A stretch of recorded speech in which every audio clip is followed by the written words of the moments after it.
Oke, pada video kali ini kita akan membahas sebuah topik yang sangat penting buat teman-teman ketahui dan pelajari ya teman-teman.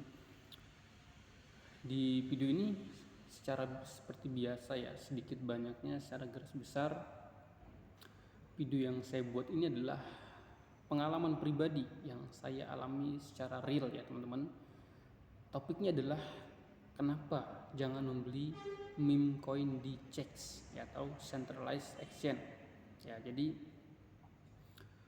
alasannya ya teman-teman ya, ada beberapa poin yang saya sudah rangkum dan tidak banyak, jadi saya rangkum mungkin ada 3 poin ya, tidak banyak, dan harapannya teman-teman bisa menjadikan video ini referensi atau pembelajaran ya, supaya hal ini tidak terjadi di teman-teman semua yang menonton video ini ya. Tadi jangan membeli meme coin di exchange. Kenapa ya? Saran saya adalah ketika teman-teman ingin bermain meme coin, membeli meme coin ya, itu lebih baik teman-teman membeli meme coin di DEX ya, yaitu decentralized exchange. Jadi ada DEX dan CEX ya. Itu CEX itu adalah exchange ya istilahnya. Kalau di Indonesia CEX itu kayak ada Indodax, ada Trip ya, ada Ajaib dan lain-lain masih banyak ya. Kalau DEX itu Web3-nya, yaitu dari pabriknya langsung. Jadi kita punya kendali penuh atas koin kita yang kita beli di DEX atau Decentralized Exchange. Ketika kita membeli di CEX, yaitu kita menitipkan istilahnya koin kita ke pihak ketiga teman-teman.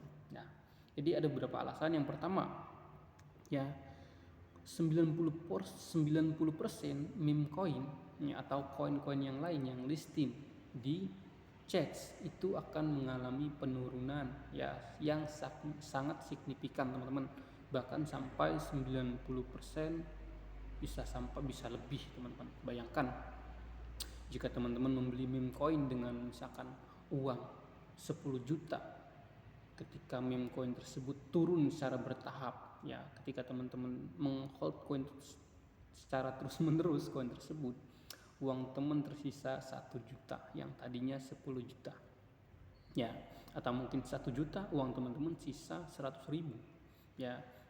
Itulah alasannya kenapa jangan membeli meme coin di exchange teman-teman. Jadi secara data, ada datanya secara historis, teman-teman bisa cari sendiri datanya. Faktanya 90% meme coin yang listing di CEX itu akan mengalami penurunan. Oke, data yang kedua atau poin yang kedua adalah ya, masih ini berkesinambungan dengan poin yang pertama ya, tim ya. Jadi koin itu ada orangnya teman-teman. Koin tersebut ada yang membuat, ada yang menciptakan, otomatis itu ada timnya atau developernya, atau ada insidernya, orang dalamnya, ada whale yang sudah membeli dari awal istilahnya dengan harga yang lebih murah gitu. Jadi tim ini atau whale ini, insider ini, ketika mereka ini melisting ya,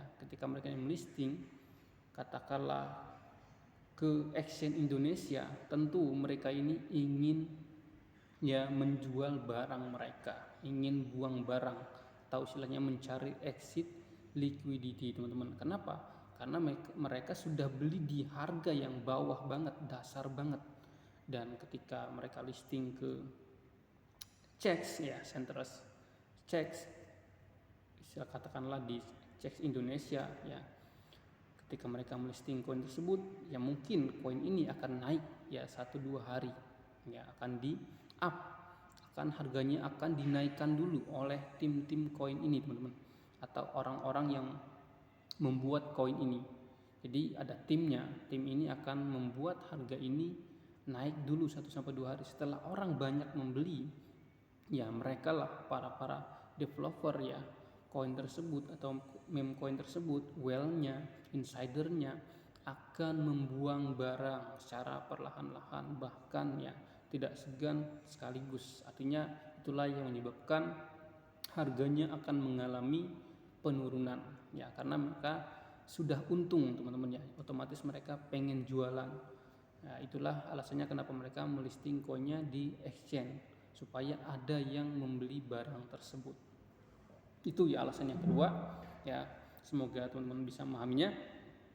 Yang ketiga, adanya potensi delisting teman-teman ya. Jadi meme coin yang listing di exchange tertentu atau katakanlah exchange Indonesia itu memiliki potensi delisting teman-teman. Apa artinya delisting? Artinya ketika dia listing di katakanlah exchange A, lalu suatu saat ya koin ini bisa tidak tersedia lagi di exchange A tersebut. Kenapa? Karena sudah tidak diperdagangkan lagi di exchange tersebut.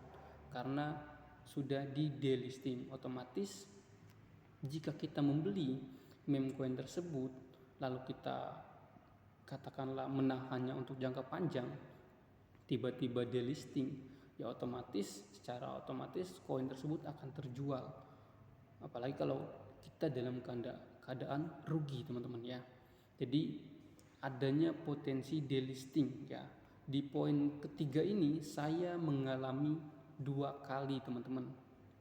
Saya mengalami delisting 2 kali. Jadi saya pun membeli meme coin di 2 exchange Indonesia yang berbeda ya. Saya nggak perlu sebut exchange-nya. Jadi ada 2 exchange yang Indonesia yang cukup terkenal. Saya membeli 2 meme coin tersebut ya.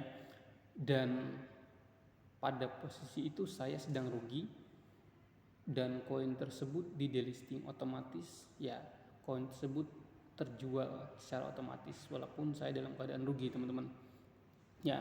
Jadi kenapa bisa delisting? Ya tentu ya exchange Indonesia itu tentu mempunyai regulasi yang tentunya diawasi oleh OJK sekarang, Bapepti ya. Tentunya ketika meme coin tersebut tidak memenuhi syarat-syarat kualifikasi dari exchange tersebut, misalkan ya volumenya rendah, likuiditasnya rendah, otomatis atau scam atau melanggar aturan si koin tersebut, ya bisa saja koin tersebut pada akhirnya di delisting ya. Bayangkan kita mempunyai koin tersebut di exchange tersebut, keadaan kita dalam kondisi minus atau rugi, ya secara otomatis ketika delisting akan terjual teman-teman. Itu 3 poin tersebut ya. Jadi sangat penting. Beda ya ketika kita membeli meme coin di DEX teman-teman atau decentralized exchange. Kalau di DEX kita membeli meme coin itu tidak ada istilah delisting teman-teman. Tidak akan ada potensi delisting ya. Kalau kita membeli meme coin di DEX ya, mau itu harganya turun 90%, 100%, ya si koin tersebut menjadi hak kita secara penuh teman-teman. Tidak ada orang yang bisa mengambil koin tersebut dari kita. Kita punya kendali penuh atas koin tersebut. Makanya untuk teman-teman, saran saya ketika ingin membeli meme coin, terutama untuk jangka panjang, lebih baik membeli meme coin di DEX ya, atau decentralized exchange. Kenapa? Karena tadi saya sudah jelaskan ya, secara pribadi saya sudah mengalami 2 kali yang namanya delisting teman-teman. Saya pernah membeli meme coin Michi ya, Michi kucing, kemudian ada Modeng juga yang di ETH, itu saya dua-duanya kena delisting ya. Itu dia teman-teman ya. Sekali lagi, jika teman-teman ingin membeli meme coin atau koin-koin apapun itu ya, jika untuk keperluan jangka panjang lebih baik teman-teman membelinya di DEX, jangan di CEX. Tapi ketika memang teman-teman membelinya untuk hanya jangka pendek, katakanlah harian atau mingguan, ya tidak masalah ya. Itu saja dari video ini. Mungkin teman-teman punya pengalaman pribadi kena delisting dan lain-lain, ya silahkan bagikan di kolom komentar ya. Sampai ketemu lagi kita di next video. Terima kasih.